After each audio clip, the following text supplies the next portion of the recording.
একটা 45 ইয়ার্সের কাকুর সাথে কথা হচ্ছিল। তো সে আমার ব্যাপারে কিছুটা জানলো, আমি তার ব্যাপারে কিছুটা বুঝলাম। দেন সে এটা বুঝলো যে হ্যাঁ, আমি মোটিভেশনাল কন্টেন্ট ক্রিয়েট করি। তো কথা এগোতে এগোতে আমি তাকে জিজ্ঞেস করলাম যে what is the one thing যেটা আপনি লাইফের পাস্টে গিয়ে চেঞ্জ করতে পারলে আপনার ভালো হতো? তো উনি বললো ঘুম।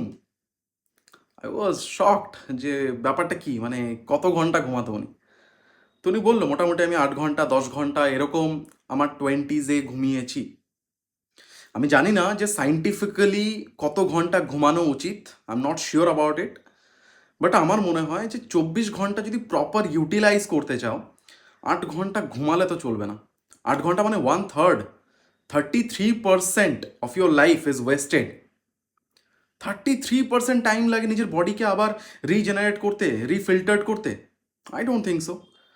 8 ঘন্টা তো লাগার কথা না। আমার মনে হয় যে 5 আওয়ার্স ইজ সাফিসিয়েন্ট যদি চাও যে হ্যাঁ নিজের বডিকে একটু রিল্যাক্স করে আবার ফুলফিলভাবে নেক্সট ডে প্ল্যান করে তুমি উঠছো ঘুম থেকে। আমার মনে হয় that is sufficient.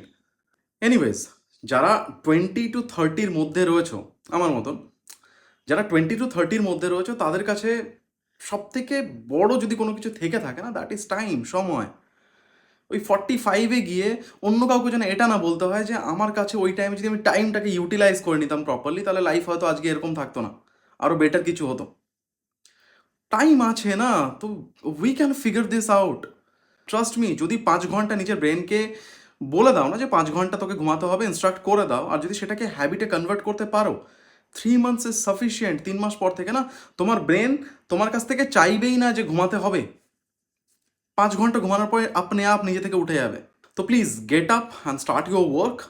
R lastly একটা কথা বলবো, তোমাদেরকে রিকোয়েস্ট করবো, একটা কোনো হ্যাবিট যেটা তোমার মনে হয় যেটাকে তুমি চেঞ্জ করতে চাও, আর যেটা তোমার ভুল হয়েছে, যেরকম আমার কাছে সেটা ঘুম, আমি আমার ঘুমটাকে চেঞ্জ করেছি। তো what is the one habit যেটা তোমার এখনও আছে, টিল ডেট আছে, যেটাকে তুমি চেঞ্জ করতে চাও, সেটা কমেন্টে জানিও। Thank you.